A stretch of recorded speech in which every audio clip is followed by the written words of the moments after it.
Kabajamuuf jaalatamoo maatii YouTube channel Furtuu App akkam jirtu baga nagaa taatan jecha har'as barnoota gabaabaa ta'e tokko sinif qabadhee dhufeera hanga dhumaatti na hordofaa. Kan nuti wajjin ilaallu YouTube keenyaaf Telegram channel keenyaaf akkaataa itti logo baay'ee bareedaa ta'e ittiin hojjennu waliin ilaallaa hanga dhumaatti na hordofaa. Kallattumaan gara barnoota keenyatti dabarra.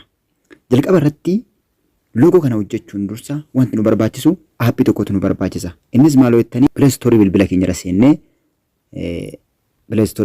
seennee aappii kana waliin buufanna.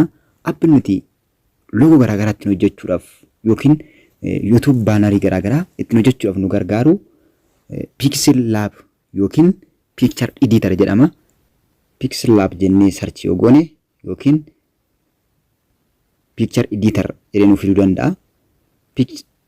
Asirratti fidee jira kunooti Picture Editor jedha kuni aappiin isa kanaadha jechuudha. Kunis isa kanaadha.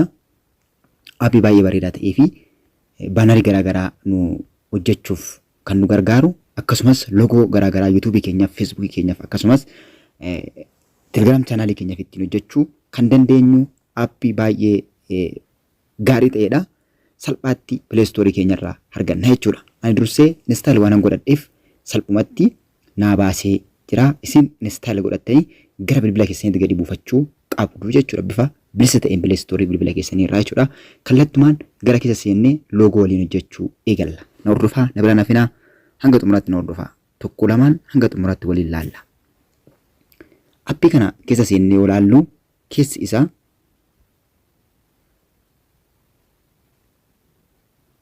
aappichi gaafa bannu fuula kana nuuf fida. Gaafa bannu fuula kana nuuf fida. Logo hojjechuudhaaf dursinee wanti nuti gochuu qabnu mallattoo delete kana gadi tuquudhaan new text kan jedhu kana irraa balleessina. Mas okay lafa kanatti okay jechuudhaan irraa balleessina. Fuula kana arganii nuuf fideen booda as jala kana dhufnee gura kana dhufnee gidduu kan turtu mallattoo akka geengoo qabdu kana click goona. Gaafsana fuula kana nuuf fida. Shape kan jedhu kanarratti cuqaasna yookiin irratti click godhanna jechuudha. Fuula kana gaafa inni nu baasu ammas itti daballee bakkuma kana click goona. As dhufnee geengoo kana filanna. Geengoo kana filannee kaanee akka kanatti nu fida. Qarqara isaa qabnee xiqqoo ishee guddisna. Erga godhanneen booda gara gadi kana dhufnee mallattoo right kanarratti click godhanna. Erga kana gooneen booda ammas bakka duwwaa tuqnee shape filanna. Shape bakka kanatti click gochuudhaan sarkilii kana filanna. Sarkilii erga filanneen booda gadi dhufnee opacity kan jedhu kana 0 goona. Jala sana dhufnee stroke width kan jedhu kana as daballa.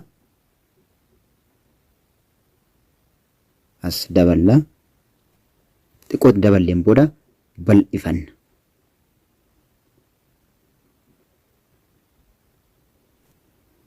Kana gadi tuqnee halluu jira kana dhufnee halluu adii irra kaawwanna.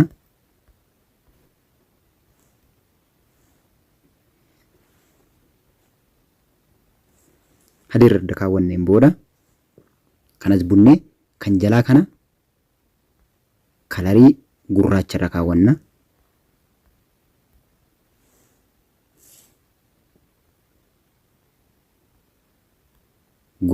kaawwanna. Ergasiin booda walirratti deebisnee akka inni seentarii nu ta'uudhaaf kana gadi tuqnee akka inni seentarii nu ta'uuf isa gurraacha kanarra tuqnee kaanee bakka kana relative position kan jedhu kana asirra goona. Ammas dhufnee asirratti click goona. Lachan sadda kaawwanneen booda kanas itti harkisnee irra keenye isallee akkuma kana dhufnee relative position kanarratti click goona. Lachan isaarratti click godhanna jechuudha. Erga godhanneen booda right irratti goona. Dhufnee ammas kana bakka kana duwwaa gadi tuqnee shape kan jedhu filanna. Shape edda filanneen booda shape edda nu fideen booda shape keenya in xiqqeeffanna. Qarqara gadi qabnee xiqqeessina.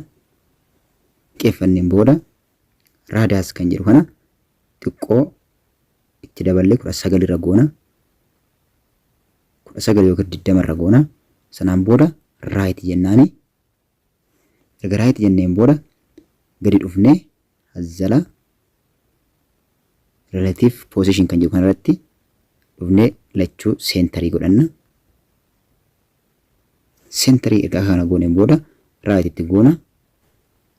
Sanaan booda ammas kana irraa kaasuudhaaf bakkuma duwwaa kana kilik goona. Bakkuma duwwaa kana fakkeenyaaf kilik gaafa goonu irraa kaasaa dhufnee sheeppii filanna. Ammas sheeppii bakka akkas filanneen booda bakka kana duwwaa bakka gurraachi jiru kanatti kilik goonee sheeppii rog-sadee filanna. As keessaa rog-sadeen kunooti rog-sadee filanna. Yeroo rog-sadee filanneen booda ni xiqqeessina.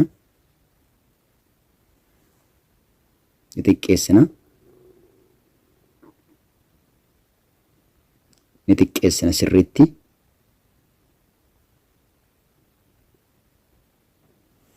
Kanaan booda gadi dhufnee halluu isaan jijjiirra. Gurraacha goona. Gurraacha gooneen booda raayit godhanna. Erga raayitiin gooneen booda saayisii isaa ammas xiqqeeffanna. Rooteet goona bokkuu isaa qabne gara qarqaraatti xiqqoo ishii bunna. Xiqqoo ishii gara qarqaraatti bunna. Xiqqeessina saayisii isaa akka bareedutti akka baay'ee hin bal'anne.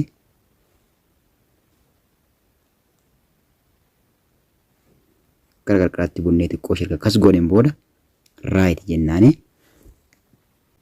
Kanaan booda dhufnee bakka pilaasii kana gadi tuquudhaan teekistii kan jedhu kanarratti kilik goona.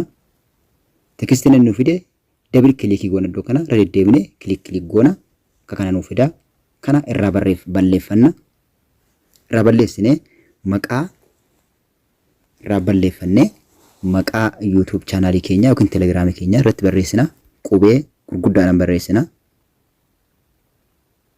Furtuu app